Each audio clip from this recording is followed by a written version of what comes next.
This is Judy. Every day she spends close to an hour stuck in traffic by herself. But today Judy is trying something new. Twyne is a co-riding app that uses public LinkedIn profiles so Judy can choose an interesting co-rider for her next commute. This is Thomas. He has the same commute as Judy. So earlier this morning, Thomas requested a Twyne, looking to co-ride with someone from his community.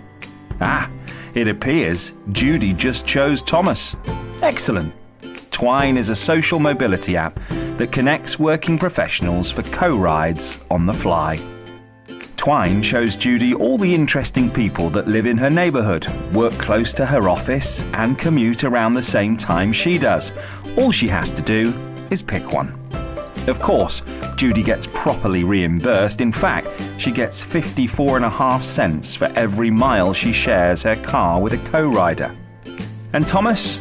Well, with Twyne, he only spends about half of what a ride hail would cost, and he now gets to meet many more people who live and work all around him. And since Twyne is one rider, one driver, both Judy and Thomas enjoy a relaxed and uninterrupted conversation, get to connect with people where they live and work, and make their commute time fly by. This is social mobility. This is Twyne. I'm waiting and always hesitating. Kryptonite desires set my heart afire. Heart on fire. Set my heart afire.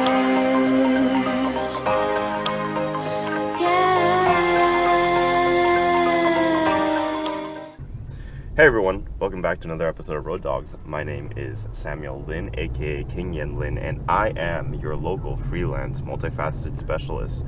And with me today is Torsten Hoynes, and I am working on a co-riding company called Twyne. And so this is a good place to be in Road Dogs.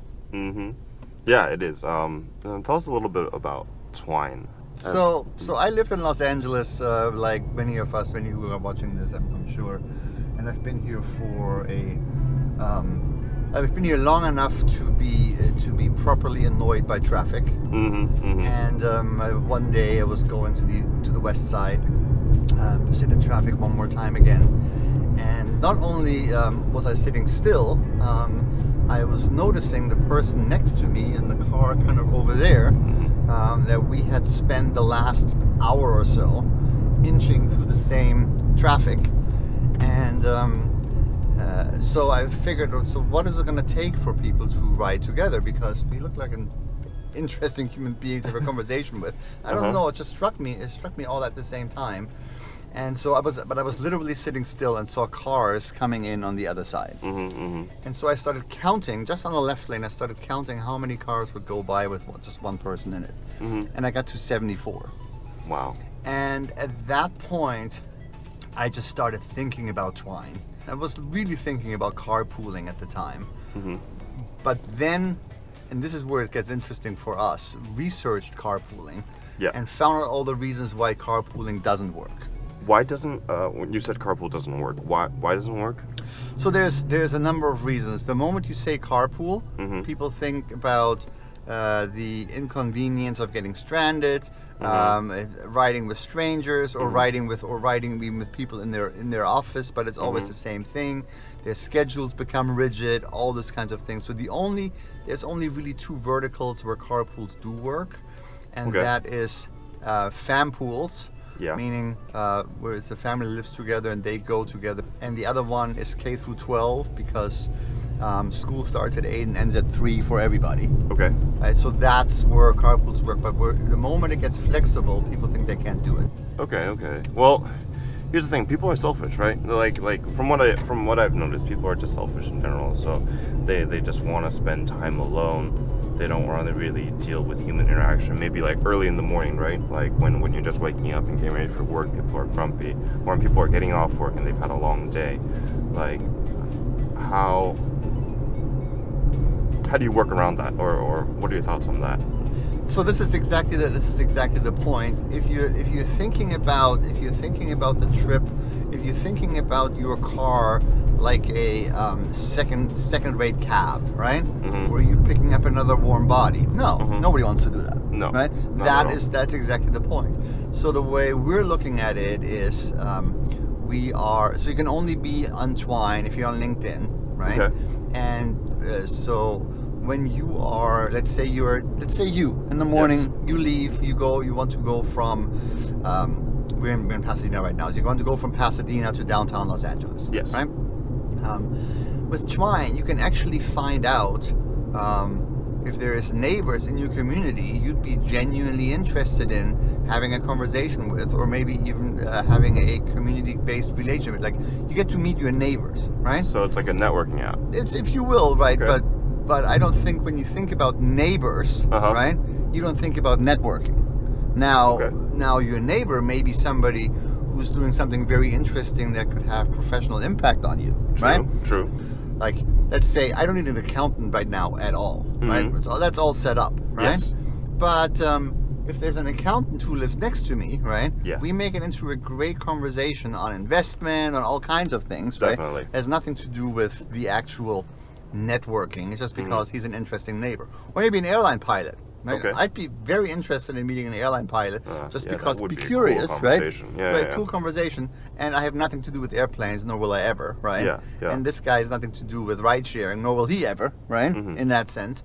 But we're neighbors. That's kind of cool. So the end of it, it's building community. That's correct. That's exactly Okay. right. So Okay. we have this. The reason we called it Twyne is I always used to say when we were developing this that we all lead these parallel lives. Yeah. Right?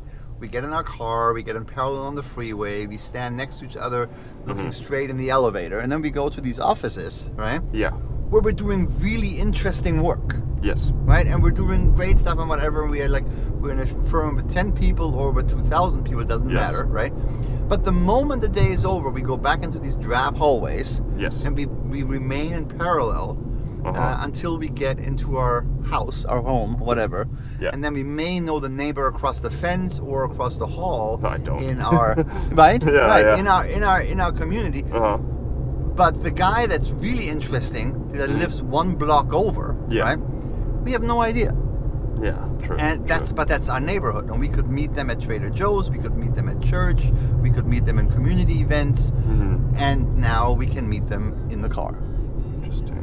Because like I actually touched on this a little bit on the episode I shot a little bit ago. Social media, right? Right. And I was talking about how, like, because of technology, because of like this growth of just our phones and being attached to our phones and this tiny computer that's just shouting at us all the time, like we don't know our neighborhoods at all because like back in like my parents' generation, right? Every neighbor knew each other out of necessity, almost, for social interaction or for protection of each other's kids or for like a neighborhood watch. But now, like, I live in a townhome and I don't know the people on the other side of the wall. I don't on either side of the walls, right? Right. I don't know them. I see them. I wave at them from time to time. But if I saw them on the street, I really wouldn't recognize them, right? And I think that's a pretty interesting concept because at the end of the day, like, what are we without each other, right? Even social media is like this fake, simulated community. You know, the amount of close friends that people have really dropped statistically over the years. So you're opening a huge can of worms for me, right? Okay. It's exactly what I'm thinking about all the time. What Twyne is really interested in is exactly that. So, and you said the statistics, and it's absolutely true. In 2004, the average American had 3 friends, and it was a friend was someone who had your back, right? Yes. You could count on. Yes. Statistically speaking, we're down to 1.9. And we let algorithms manage our friendships. Yes. And we have this facsimile of an app or apps or whatever that we think connect us, but they're actually inadvertently, not that I don't think any of those companies want that, but inadvertently they're isolating us more than they're connecting us. So you may have, I have 1,200 friends or 1,200 connections just on LinkedIn, Yeah. right? And I look at it, and sometimes I said, like, this guy knows these 5 first connections, and I read through them and I'm like, I don't know any of them. I don't know how they connected with me. Yeah. Whereas with Twyne, and what we're trying to do is this, right? Yes. We will not forget this exchange. I now care more about you. You now care more about me, and those are the connections that are going to be worthwhile over the long haul, even if they're somewhat tenuous, right? Yes. But it's not like so Sam is not my driver and I'm not his rider. We are essentially 2 people in the same community. It just so happens that for this trip, Sam is providing the car. Yeah, because I think that's really valuable. So my mother is a psychologist. Right. Therapist, sorry, is the better word. She's a therapist, and something that her trainer taught her way back near the beginning of her training, right, was that when you and me have a conversation, right, all we have in life for sure is time, right? So time is the currency of our life, right? So by me spending this conversation with you, by you spending this conversation with me, we're choosing to spend a part of ourselves with the other person. We're placing a value upon the other person by creating a connection with them and realizing that that connection is to be remembered, like taking the lessons from it and really valuing these little conversations with people and not just taking it as it is. I think that's a problem, specifically here on the West Coast, where everyone's like, hey, let's do lunch sometime. And then, 3 weeks later, hey, let's do lunch sometime. These passing by thoughts that you really just don't connect with people. We're all also very pressed for time. Yes. And I really like that Apple now shows you how much screen time you spend every week. Really? I get a notification now, and I'm trying to deliberately see if I can get my screen time down. Lower, yeah. Right. But the interesting part again about this exchange and why I think Road Dogs is a great idea is that it is non-discretionary time, right? I can choose to have lunch with Sam or not. Yeah. I cannot choose to say, well, I could spend 45 minutes to go to work in my car, or I can just wish myself to work in an instant. That 45 minutes is non-discretionary. If I'm going to go to work or if I'm going to go wherever I need to go, that, because we were talking about time, that time is pre-committed whether I want to or not. Yes. And so what we're trying to do, and I think what Road Dogs is trying to do, is to elevate the quality of that time as we're stuck in transit. So that's really, that's why our missions and our visions for what this world could be like align. Yes. At the point where we can beam each other from one place to another, Star Trek-like, right? Twyne may not have a reason for existence anymore. Yeah. But as long as the laws of physics apply, right, the current laws of physics. The current laws of physics apply. It'd be nice to share that and to elevate the quality of that time. So I'm a little older than you are, right? Yeah. So me and my partners have figured out that individually, each of us, by the time, so I'm over 50, but so individually, each of us have spent, by the time of our 50th birthday, 5 years in traffic alone. Wow. 5 years of our lives. We've done this, right? And it just became and this was, we've been driving long before there was social media, right? Yeah, definitely. And it was very hard to set up a carpool. And people cringe when they hear the word carpool for all the reasons you mentioned, and for all the reasons I talked about. But now we have technology to actually connect communities again.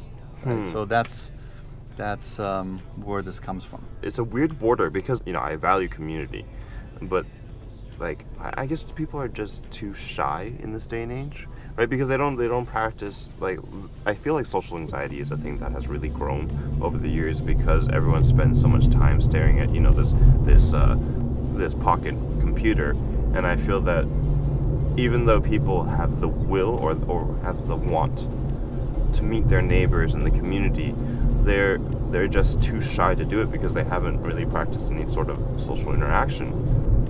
It's funny that you say that. I vehemently disagree, but I know where it's coming from, right? And had we had the same conversation 3 years ago, I probably would have agreed with you. Mm-hmm. 2 years ago, I gave up my car for 1 month. So I committed for 1 month to not use my car to get around Los Angeles, just to see if it's even possible. Yes. And it's been 2 years, I'm not going back. And I find that the people, when you meet this incredibly wide variety that you meet in ride sharing of people, it restores your faith in humanity. And my social anxiety is completely gone, and you find out that people, by and large, and I would say, 99% are good, and you have a good conversation with. I feel because people are getting very used to getting into cars with quote-unquote strangers. Yeah. What we're doing is, yes, on the first trip they're strangers, but you're your neighbors. Yeah. And they work in the same places where you work, or around where you work, and they live where you live, and you know who they are from their LinkedIn profile, and we allow you to, or we enable you to share some interests before you ever get in the car. You go like, this is an interesting person, and you can choose to go into the car or not. It's really about the human connection. Although there is something to be said for talking forward. It creates a safe environment. I'm connecting with Sam really nicely, but I'm not sitting so face to face that it becomes a chore, right? There could be a time where Sam and I don't talk for 5 minutes and listen to the radio, and it'll be just fine. Whereas you can't really do that when you sit in front of someone. It's true. I mean, that plays into the social anxiety, right? For people. It's exactly people right. who just aren't trained to speak eye to eye, who can't hold eye contact, who get nervous.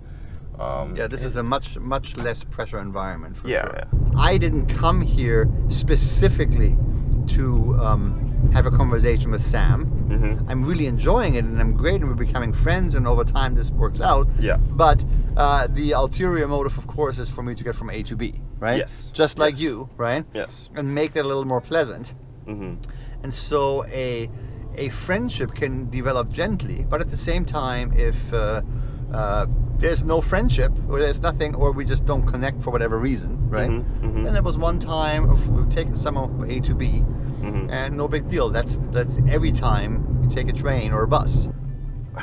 The idea of road dogs was birthed from the fact that, like, I feel like there was a lot of deep conversation that was happening in cars. Like you know, between you and me, like we talked mostly about, you know, your app and your co-writing, but because we've been talking about it, we've touched on a lot of more deep-seated social issues that we see are have grown over the years. So I wanted to encourage more of these deep talks, and so that's why I started inviting guests on to talk about issues that they struggle with, that I can relate to, and just be able to go a layer deeper. When we talk about networking, and I don't really like to talk about networking. I talk about neighborly or whatever. But what happens in networking is you go into a room with an agenda, right? And the agenda is 90% of the time to rustle up some business, on some way, shape, or form. Yep. And you meet this guy, right? And again, using our former example, right? I do a ride-sharing company. The guy's a pilot, right? So within 3 minutes, I know that there's no business to be had from this guy. He knows there's no business to be had, right? Yeah. We have exchanged some pleasantries and have figured out what each other's does, right? See there's no value, hand over a business card essentially to end the conversation. Yeah. Right? Yeah, definitely. And then you go, right? And then you end up with this stack of business cards this thick that are meaningless to you. Yeah. But they're all connected to interesting human beings. Yes. We just didn't get there. Yeah. Whereas what you're doing with Road Dogs, and what we hope to see, and we will see with Twyne, right, is that first 3 minutes is only the 3 minutes of the average 23-minute commute. So then there may be this little lull for a moment, and then you find, so what do you do for fun? Do you have kids? Do they live, whatever, and so on and so forth. And at the end of that 23-minute conversation, I know that I know that Sam has to go, was in New York. I know about Sam's grandmother. I know what happened there. I know his travel schedule. We figure out all these other things That make about a person interesting. That make a person interesting, right? And then going back to networking, which I don't like, it's not about networking, but then let's say I need to find, or let's say he develops a software that helps commercial pilots. Okay. Right? Just for argument's sake. Yeah. I say, really? You should be my friend Bob. He's a commercial pilot, right?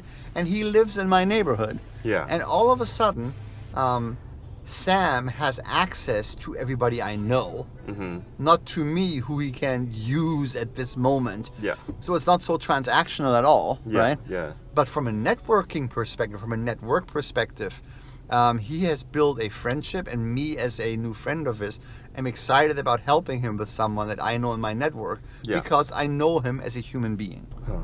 At my co-working space. So we're raising money, and there was a guy who was in a completely different business, but who had raised money before many times, and the advice I've gotten from him was both invaluable and free. Well, it's not just one piece of advice talking about like how to structure shares, how to make sure you're as an entrepreneur that you don't give up too much but don't give up too little, that you get the balance just right, that it make it look good for investors, how you structure a cap table, all those things that were somewhat news to me. I've been an entrepreneur all my life, but in different businesses, not so much in a potentially highly venture funded business, right? And there were a few things that I just didn't know, that with a few conversations were easy to be had, easy to find out. And that's what co-working is, and that's what co-writing is too. And like, for instance, for today, I found out today that Sam knows financial accounting really, really well and hates it, but he knows it, right? And he decided that was not for him. And I know he went to culinary school, so he's getting more and more interesting, and I have many more things to connect him with. Yes. And connect with him about, right? Like, he likes to cook, I like to eat. You know, it just kind of works that way. I'm just kidding. Yeah, definitely works that way. If I could hit a rewind button and get all the hours and days and weeks and months and years back that I spent in the car alone, and build my, for lack of a better word, network, my community that way. Yes. Right? Sometimes people accuse us of being a dating app, right? and I always say, like, I mean, possibly. Right? Possibly. But what I always say is, like, dating apps help you find the one.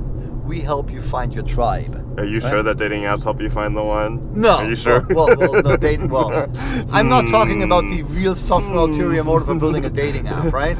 Dating apps help to get you addicted to swiping left and right. Yeah. And then to preferably spend money over long periods of time. Yeah. But so.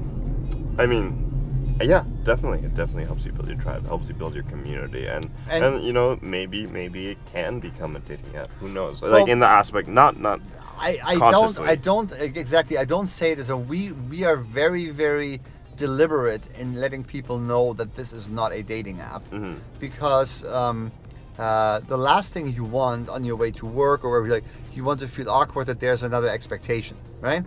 The expectation is these are two people from their neighborhoods, right? From their respective neighborhoods or respective work environments. They need to ride together and have a good conversation. Now, if at the end of the day some of those people get together, right? Yeah. Great for them. Well, I think we covered a lot today, and I think that's all the time we have today. With that said, I am Torsten. And I am Sam. Please don't serve us eggs and ham. All right, then. All right. Thank you. Thank you. Set my heart on fire. Hey guys, thanks so much for tuning in today, and hope you guys enjoyed watching. If you guys liked this and want to see more of it, be sure to like and subscribe. Also, if you guys have any ideas of topics that you'd like to discuss, be sure to let me know down in the comments below. Love you guys, and see you next time.